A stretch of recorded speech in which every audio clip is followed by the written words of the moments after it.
একদিন বাড়ি ফিরতে অনেকটা রাত হয়েছিল। বাবা বলেছিলেন, এ কি বেয়াদবি, যতদিন আমার বাড়িতে আছো এসব একদম চলবে না।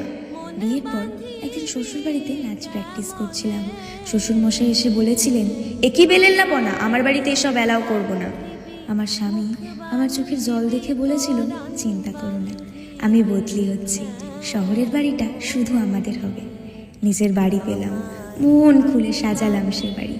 একদিন হঠাৎ দেখা হলো মিষ্টির সাথে, ওকে নিয়ে এলাম নিজের বাড়িতে। শেষে স্বামী বলেই দিল, আমার বাড়িতে এগুলো আমার একদম ভালো লাগে না। কেন কে জানে উত্তরটা দিয়ে দিলাম, তোমার বাড়ি মানে তোমার সেই বাড়ি যেটাকে তুমি শুধু নিজের বাড়ি ভেবে গর্ব করো।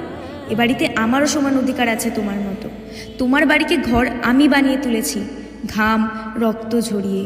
মেয়েদের নিজের বাড়ি হয় না জাতীয় কথা বলে মেয়েরা যদি নিজেরাই নিজেদের অধিকার ছেড়ে দেয়, তাহলে গৃহহীন হয়ে বাঁচবে তারা, গৃহহীন হয়েই